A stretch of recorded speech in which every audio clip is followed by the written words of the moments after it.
Alors, allons-y. Matthieu chapitre 2 et au verset 1 et 2, il est écrit, on va faire un contraste, un lien entre la première venue de Jésus et sa deuxième qui est à venir. Nous sommes dans la même position que les croyants de l'Ancien Testament, en tout cas dans une position semblable, où eux attendaient la venue du Messie en vue du pardon des péchés. Mais maintenant, nous avons traversé cette étape et nous sommes... OK, les enfants, vous... d'accord. C'est bien.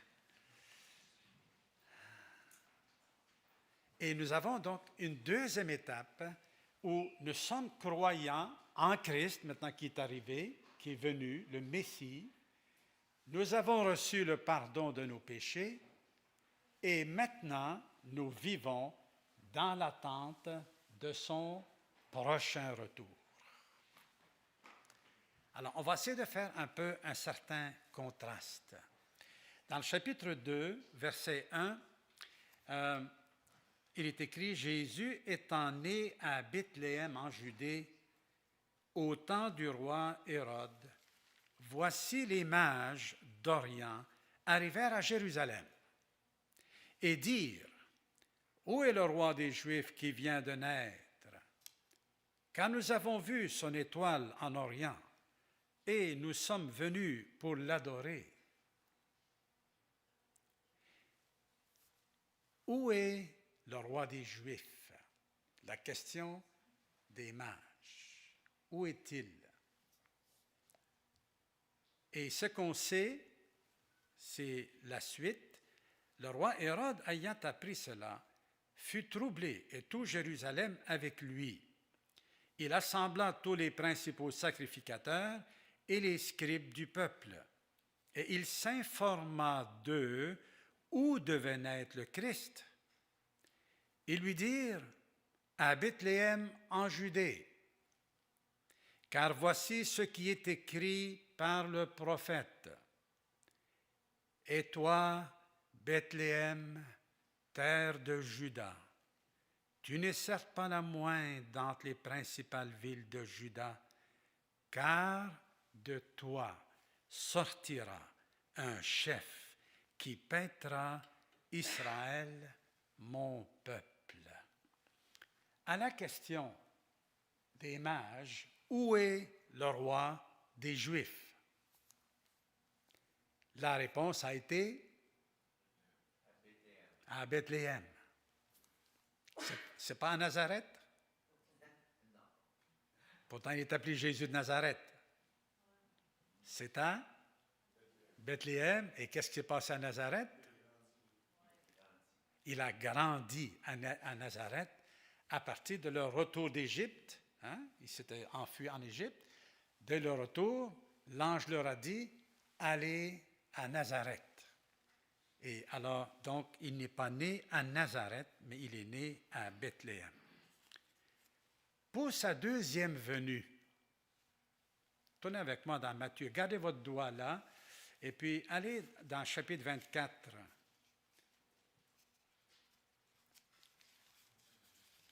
Chapitre 24.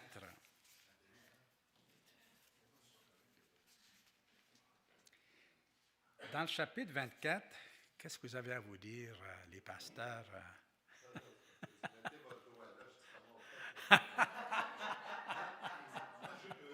Ouais, je peux. Même un troisième doigt et un quatrième. Hein? Dans le chapitre 24, Jésus, il est en train d'enseigner ses disciples sur la fin du monde et son retour. La fin du monde et son retour, il faut toujours les étudier ensemble parce qu'ils apparaissent comme ça, ensemble. Toujours. Et là, pendant que Jésus, il donne son enseignement, il dit au verset 23, « Si quelqu'un vous dit, alors, le Christ est ici, ou il est là, ne le croyez pas. Ah, donc, dès le premier verset, juste dans le chapitre 24, avant ça, là, avant tous les signes spectaculaires de la fin du monde, Jésus dit au verset 5, « Car plusieurs viendront sous mon nom, disant, c'est moi qui suis le Christ, et ils séduiront beaucoup de gens. » Et il y a des gens de nos jours qui affirment dans un mouvement en particulier, il y en a certainement d'autres, mais un en particulier qui dit que le Christ est ici. Il y a une page qui avait paru dans le journal Le Soleil il y a plusieurs années de ça, plus de 30 ans, et le Christ est ici. Il ne vient pas pour juger, mais il vient pour montrer à l'humanité le partage et toutes sortes de belles choses. Alors, et où est-ce qu'il est? Il était en France, quelque part en Europe, là. Okay? Jésus dit, quand on vous dit « il est là » ou « il est là », quoi? Ne le croyez pas. Et s'il vient à nouveau de quelqu'un de Bethléem ou de Jérusalem, on va se laisser séduire, ne le croyez pas. Si on vous dit qu'il vient de New York ou de la Chine ou qu'il vient de... Ne le croyez pas. Et il y a des faux prophètes déjà maintenant, des faux Christ qui... il y a, comment il s'appelle, Moon, le sud-coréen, Moon. Il a à peu près des millions. À un moment donné, il y avait 10 millions d'adhérents et qu'il se prétend être le Messie. Est-ce qu'il est mort, Yann, ou il n'est pas mort? Il est à veille de mourir. Il n'est pas encore mort, hein? Mais il est à veille, probablement. Il va montrer qu'il était humain, parce que Jésus, il ne mourra jamais. Lorsqu'il viendra, ce sera pour régner et à jamais. Alors, donc, il n'est pas localisé dans un endroit de la terre. Il n'est pas en Ukraine, Alexandre. Il n'est pas en Ukraine. Il n'est pas en Russie. Il ne vient pas de la Russie. Il ne vient pas de la Grèce. D'où est-ce qu'il va venir? Mon ami, il va venir du ciel. Et regardez avec moi le verset 27, puisque vous êtes toujours dans Matthieu 24. Il leur dit, donc il répète au verset 26, « Si donc, il répète, on vous dit, voici, il est dans le désert, n'y allez pas. Voici, il est dans les chambres, ne le croyez pas.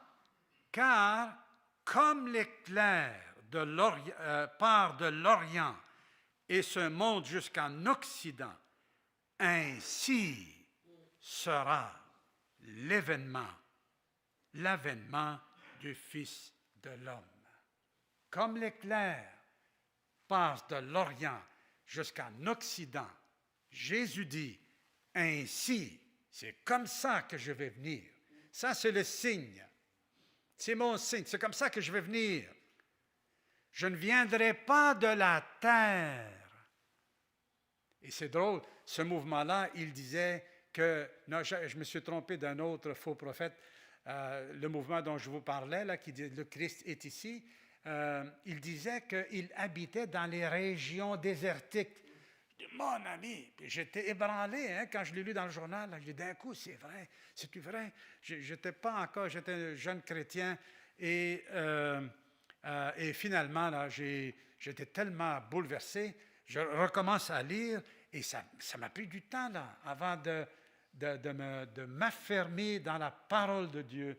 Et là, j'ai pu dire non, ça c'est un faux prophète. Et on s'est mis à bouger dans l'Église. On a dit qu'est-ce qu'on connaît, qu'il faut qu'on aille témoigner. On s'est mis à aller témoigner aux gens qu'on connaissait. J'ai fait une photocopie du journal et on s'en allait là, chez les gens. On était pris par ce sentiment d'urgence. On a dit peut-être que ça s'en vient. Peut-être que ça s'en vient, là, l'Antéchrist là, et tout le reste. Là. Il y en a qui pensent que ça a juste aujourd'hui les signes.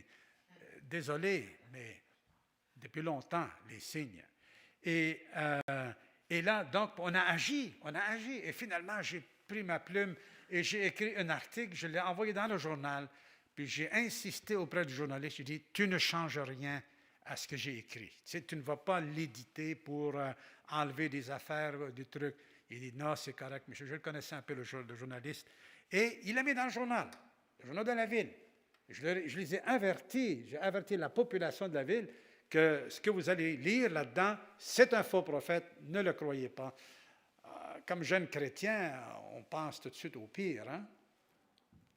Mais quand Jésus reviendra, mon ami, il répète le Seigneur, il dit, comme l'éclair part de l'Orient jusqu'en Occident, ainsi sera l'avènement du Fils de l'homme. Et ça vient de nous affranchir de toute séduction qui peut venir de la terre, d'une information de quelqu'un. Oui, mais il a fait des miracles.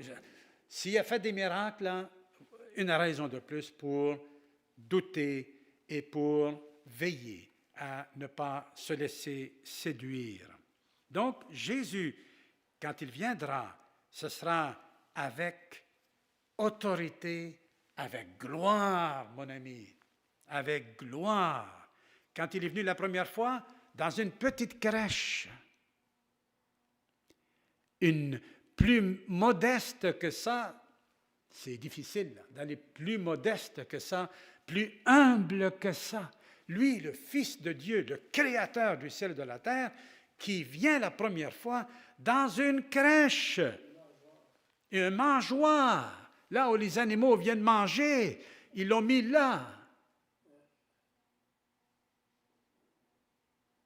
Et le Seigneur a accepté. Il ne s'est pas senti humilié ou méprisé ou quoi que ce soit, là, ou pas traité selon sa dignité, selon son importance.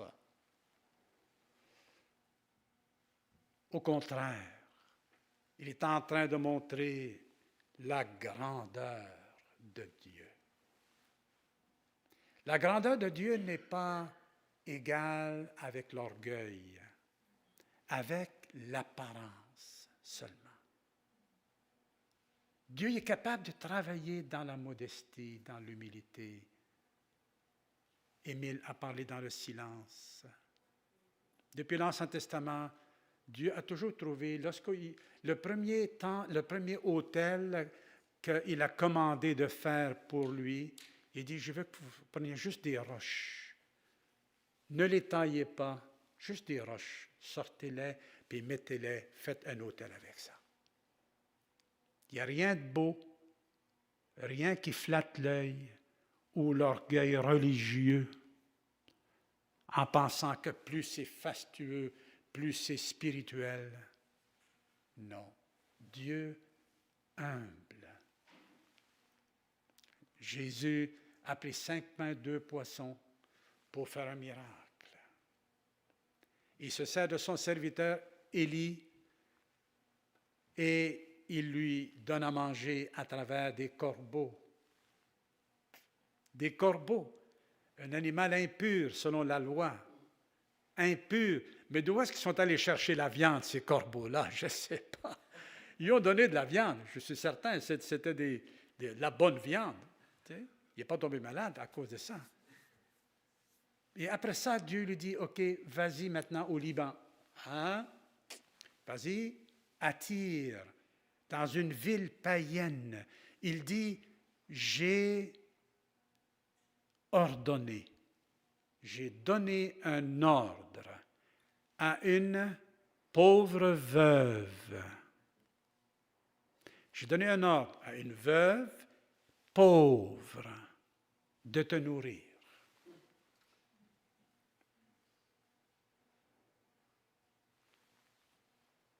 Une pauvre madame.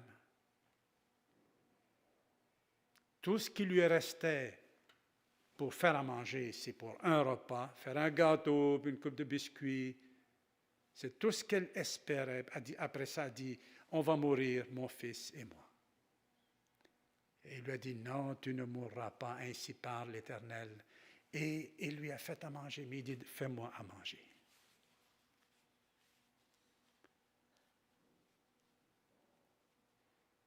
Dieu se sert de cette femme, pauvre, dans une ville païenne. Il ne l'a même pas choisi en Israël. Il ne l'a même pas choisi parmi les Juifs. Et là, Jésus, il disait aux Juifs qui lui faisaient des reproches et tout ça, il dit, il y avait des veuves en Israël, mais Élie n'a pas été envoyé vers aucune d'elles. Mais il est allé Dieu la chercher dans un pays païen. Il a trouvé une femme qui croyait en Dieu et il lui a donné le privilège de le glorifier par son service, en servant son prophète. Et elle a été largement récompensée à cause de sa foi, à cause de son obéissance. Mais Dieu ne se gêne pas d'ordonner à quelqu'un qui n'a pas beaucoup de force. Peut-être que certains sont malades, ils n'ont plus d'énergie, ils n'ont plus de force.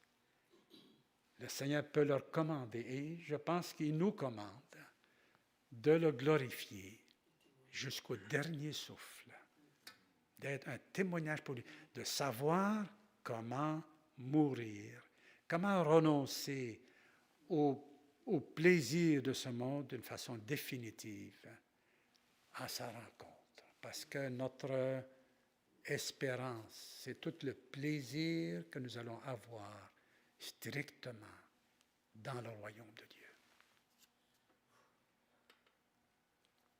Les plaisirs de ce monde sont produits par le monde. Le monde pécheur, centré sur lui-même, centré sur la convoitise. Mais quand il reviendra, il ne sortira pas de l'Église. Hein? Ce n'est pas l'Église qui donne naissance à Jésus. On est d'accord?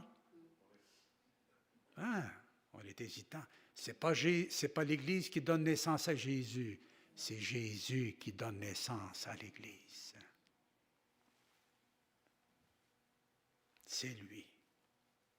C'est de lui. Alors, donc Jésus, quand il est venu, dans la douceur d'un bébé et la vulnérabilité d'un bébé. Mais quand il reviendra, il sera invulnérable. Il reviendra avec toute son armée. Et j'arrive exactement à ça là. Et lorsqu'il a été célébré, il a été célébré par qui? Par tout Israël, sa naissance. Est-ce que le monde a célébré la venue du roi, du Messie? Pas du tout. C'est les bergers croyants, c'est Anne, c'est les anges, qui d'autre? Siméon, Marie, Joseph, tu sais, les rois mages, ça c'est les représentants des païens, pour ainsi dire, là, tu sais. Mais le monde ne l'a pas reçu. Dans Jean chapitre 1, il est écrit, il est venu, la lumière est venue chez les siens, mais les siens ne l'ont pas reçu. Je pense que je changerai quelques mots sur le dernier chant qu'on a chanté. Je changerai quelques mots. Là, ça dit, le monde l'a accueilli. Je me trompe. Bon, oui, Marc-André, c'est quoi il dit le chant? Le dernier qu'on a chanté, là? Le monde l'a accueilli. Ah, c'est là. OK. Quel est l'enfant qui est né ce soir que les pauvres ont voulu recevoir? Inconnu des grands de la terre. Il suffit d'un enfant ce soir pour changer notre vie en espoir, tout à fait. Quel est l'enfant qui naît pour changer la nuit en lumière? C'est vrai. L'enfant qui naît joyeux comme le feu dans le noir. Ah, elle n'est pas là. Bon, ok. Mais c'est là, ok? Enfin, c'est un petit détail en passant. Un petit détail. Non, c'est clair. Une poignée et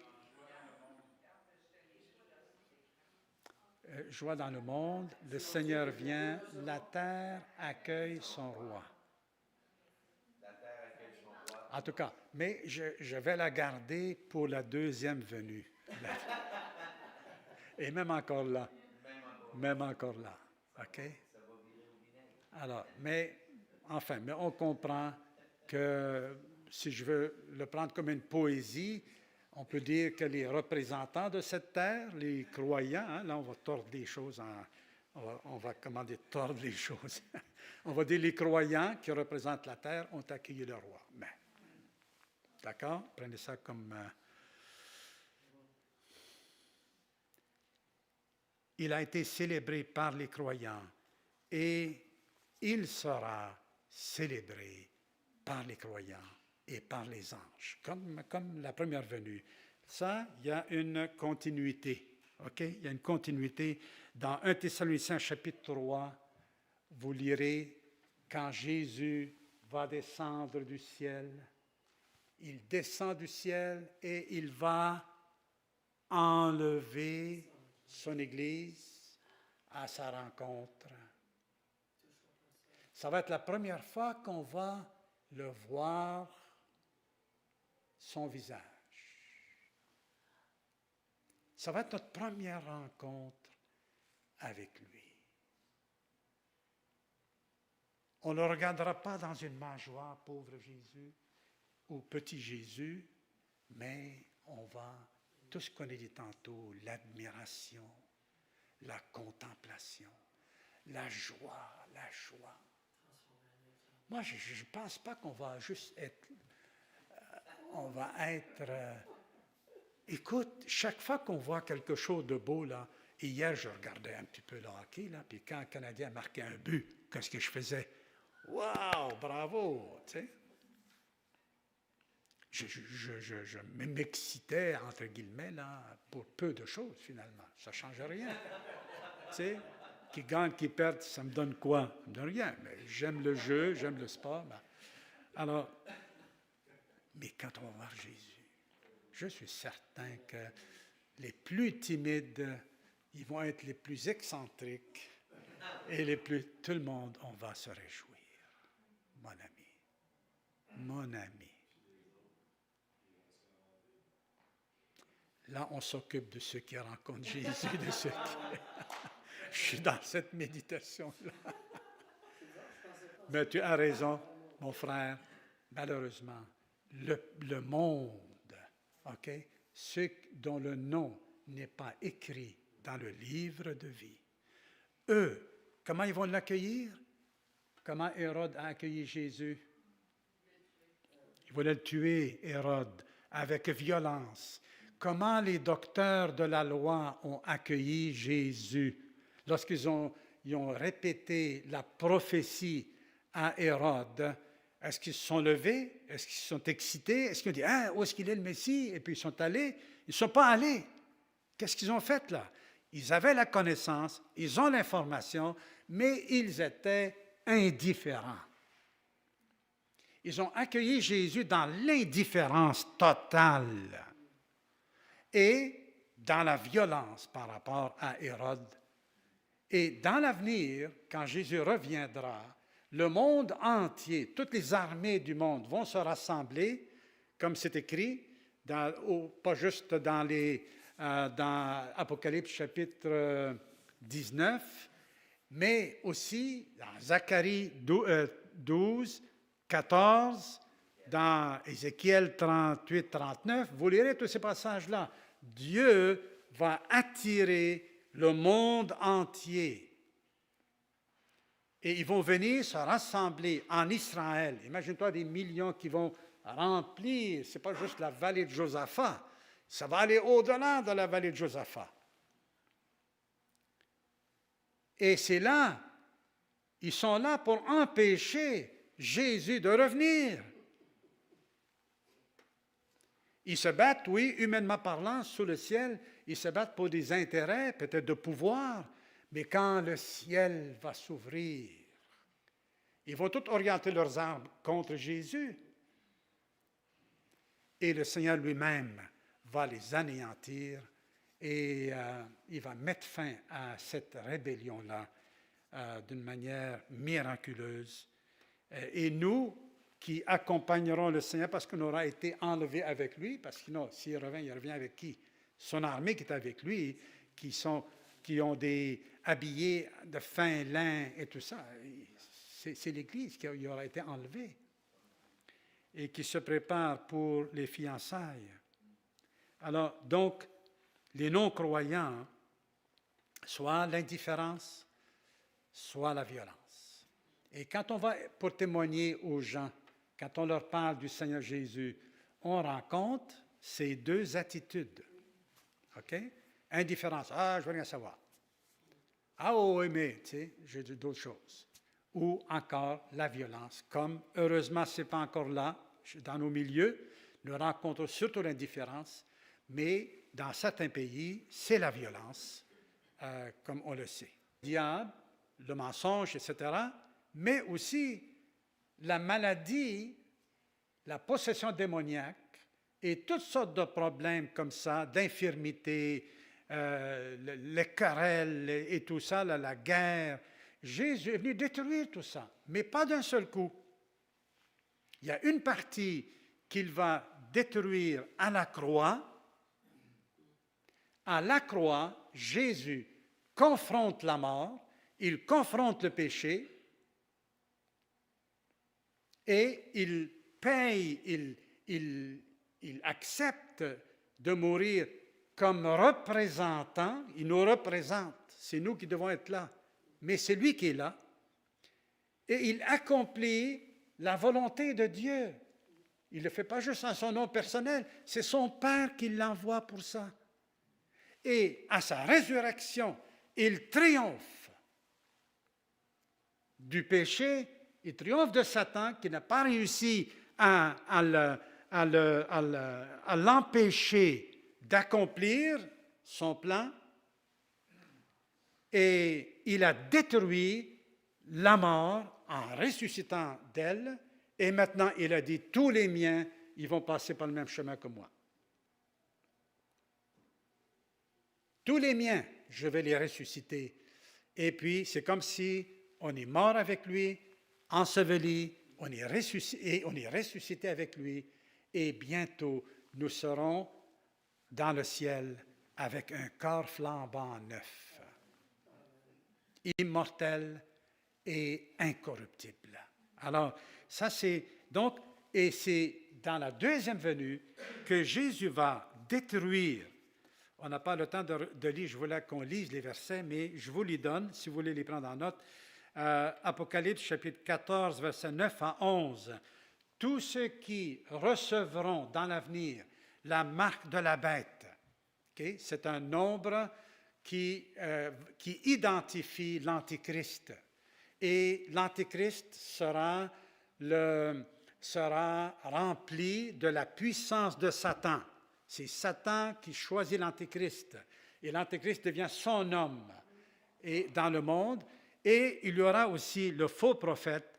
Et dans le chapitre 14, il nous dit que tous ceux qui vont recevoir la marque de la bête, de l'Antéchrist et du faux prophète, cette marque-là, pas aujourd'hui. Cherchez pas à deviner c'est quoi cette marque. Les chrétiens, on cherche trop à identifier la marque. Et là, c'est telle affaire, c'est telle affaire. Attends. Ne nous cassons pas la tête pour le moment. Ça va venir. C'est dans l'avenir et ça va être un choix que chaque être humain va faire. Mais ceux qui appartiennent à Dieu seront déjà marqués par Dieu dans le chapitre 7 et 14. Mais tout le reste de l'humanité, ceux dont le nom n'est pas écrit dans le livre de vie, eux choisiront la marque de la bête. Parce qu'il admire le faux miracle qu'il a fait, puis il fait descendre le feu du ciel sur la terre. Ça va être comme ça. Et donc ceux-là, tous ceux qui auront accepté la marque de la bête, il n'y a pas de retour en arrière, il n'y a pas moyen. Ils sont scellés par cette marque-là, comme ceux qui sont marqués par le Saint-Esprit en eux, ils sont scellés jusqu'au jour de la rédemption. De même, ceux qui seront scellés par la marque de l'Antéchrist sont scellés. Et il est écrit qu'ils vont être jetés dans l'étang de feu, devant l'agneau et devant les siens. Et ils vont souffrir jour et nuit. Ça va être épouvantable. Quand Jésus est venu la première fois, il a dit, je ne suis pas venu pour juger, mais pour sauver. Mais quand il va revenir pour juger. Il va sauver tout ce qu'il a à sauver, même pendant la grande tribulation. Mais tous ceux qui persévéreront dans le péché, tous ceux qui rejetteront Jésus, ceux qui rejetteront Dieu, ils sont prédestinés à être envoyés en enfer. Et dans le chapitre 19, dans la grande bataille, versets 19 et 20, toutes les armées rassemblées, le Seigneur Jésus apparaît, détruit toutes ces armées et il met le grappin sur l'Antéchrist, sur le faux prophète qui auront séduit le monde entier, et ces deux-là sont également jetés dans l'étang de feu et de soufre. Et finalement, pas finalement, mais avant finalement, il y a ensuite dans le chapitre 20, versets 11 à 13, on voit le jugement final où tous ceux dont le nom n'est pas écrit dans le livre de vie, à leur tour, seront jetés dans l'étang de feu et de soufre. C'est épouvantable. Et en fin de compte, la mort elle-même et le séjour des morts, mettons les cimetières du monde entier, là, j'emploie un mot imagé, seront jetés dans l'étang de feu. Et là, tout sera complètement détruit et Jésus régnera pendant 1000 ans sur la terre avant la création des nouveaux cieux et nouvelles terres où la justice habitera. Alors, en conclusion, j'aimerais qu'on lise Apocalypse chapitre 1 et les premiers versets. Apocalypse chapitre 1. Parce que je veux donner les dernières paroles à notre Seigneur, à lui-même. Qu'est-ce qu'il dit de lui-même? Donc, verset 12, c'est l'apôtre Jean qui a une vision. Il a la vision de Jésus. Jean dit, « Je me retournais pour connaître quelle était la voix qui me parlait. Et après m'être retourné, je vis 7 chandeliers d'or, et au milieu des 7 chandeliers, quelqu'un qui ressemblait à un fils d'homme, vêtu d'une longue robe et ayant une ceinture d'or sur la poitrine. Sa tête et ses cheveux étaient blancs comme de la laine blanche, comme de la neige. Ses yeux étaient comme une flamme de feu. Ses pieds étaient semblables à de l'airain ardent, comme s'il eût été embrasé dans une fournaise.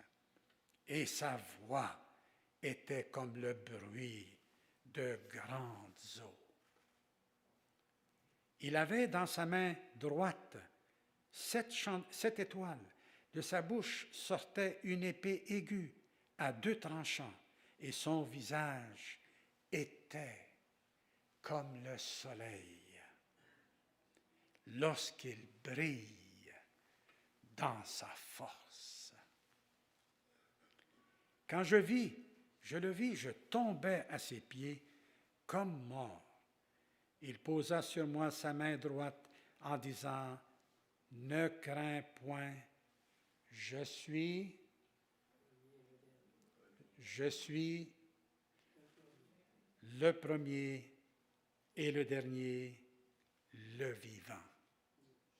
Christ est vivant.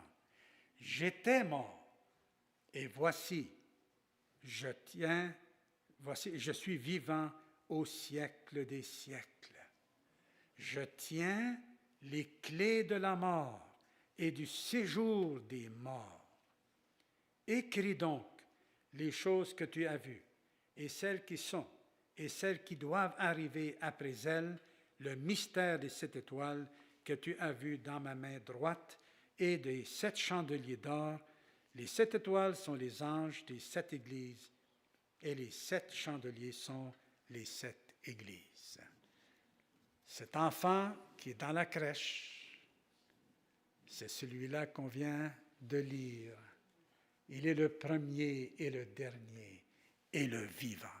Je tiens les clés de la mort. Ce n'est pas Satan qui a les clés de la mort. Avant ça, il avait comme ces clés-là parce qu'il réussissait à attirer tout le monde dans le péché, dans la violation de la loi de Dieu qui amenait la mort.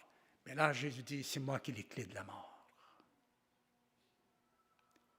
et du séjour des morts. C'est moi qui ai l'autorité sur la mort. Ce n'est plus Satan. Et il a tous les pouvoirs dans le ciel et sur la terre. Alors, le Seigneur mérite d'être adoré par son peuple. Et un jour, il le sera par tout son peuple, des milliards d'êtres humains qui vont chanter, qui vont le louer, qui vont inventer le mot « Alléluia ». Le mot « Alléluia » qui est répété beaucoup, il est dit 4 fois seulement dans toute la Bible. « Loué soit Dieu », c'est dans Apocalypse, chapitre 19. C'est là, et c'est son peuple les premiers qui vont le dire « Amen, Alléluia », et les autres vont répéter la même chose. Prions-le, s'il vous plaît. Notre Dieu, merci infiniment pour la foi que tu nous as donnée, une foi, Seigneur, vivante, authentique, une foi permanente. Tu nous gardes par la foi. Tu nous gardes, tu nous préserves, Seigneur, jusqu'à ta rencontre. Tu as ce pouvoir-là, Seigneur.